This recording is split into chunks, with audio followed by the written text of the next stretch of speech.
প্রতিটা দিন আমার এই চ্যানেলের জেনারেল নলেজের প্রশ্ন থেকে আরম্ভ করে কারেন্ট অ্যাফেয়ার্সের প্রশ্ন ও প্রতিযোগিতামূলক যে কোনো কুইজের প্রশ্ন ও উত্তর সবার আগে পাওয়ার জন্য আমার এই চ্যানেলটি সবার আগে সাবস্ক্রাইব করে রাখুন।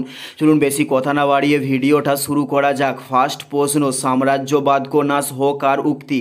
উত্তরটি হলো ভগৎ সিংয়ের উক্তি হলো সাম্রাজ্যবাদ কো নাশ হো। নেক্সট প্রশ্ন, রামকৃষ্ণ মিশন কে প্রতিষ্ঠা করেন? উত্তরটি হলো স্বামী বিবেকানন্দ রামকৃষ্ণ মিশনকে প্রতিষ্ঠা করে থাকেন।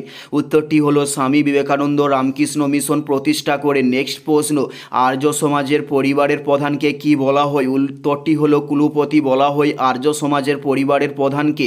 উত্তরটি হলো কুলপতি বলা হয় আর্য সমাজে পরিবারের প্রধানকে। নেক্সট প্রশ্ন, শিশু দিবস কবে পালন করা হয়? উত্তরটি হলো 14ই নভেম্বর শিশু দিবস পালন করা হয়ে থাকে। উত্তরটি হলো 14ই নভেম্বর শিশু দিবস পালন করা হয়। নেক্সট প্রশ্ন হলো ব্রিটিশরা কোথায় তাদের বাণিজ্য নির্মাণ করেন? উত্তরটি হলো সুরাটে ব্রিটিশরা তাদের বাণিজ্য নির্মাণ করে থাকেন। উত্তরটি হলো সুরাটে। নেক্সট প্রশ্ন, কোন স্তন্যপায়ী ডিম পাড়ে? উত্তরটি হলো প্লাটিপাস স্তন্যপায়ী প্রাণী ডিম পাড়ে। উত্তরটি হলো প্লাটিপাস স্তন্যপায়ী প্রাণী ডিম পাড়ে। নেক্সট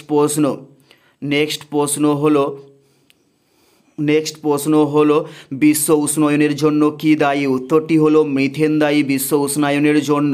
উত্তরটি হলো মিথেন দায়ী বিশ্ব উষ্ণায়নের জন্য। নেক্সট প্রশ্ন হলো পৃথিবীর উচ্চতম হ্রদের নাম কি? উত্তরটি হলো টিটিকা হ্রদ পৃথিবীর উচ্চতম হ্রদ।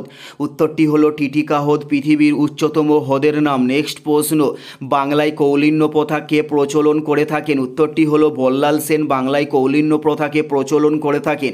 উত্তরটি হলো বল্লাল সেন বাংলায় কৌলিন্য প্রথাকে প্রচলন করে থাকেন। নেক্সট প্রশ্ন, ইন্ডিয়া রিলিফ আইন কবে পাস হয়? উত্তরটি হলো 1912 সালে ইন্ডিয়া রিলিফ আইন পাস করা হয়ে থাকে।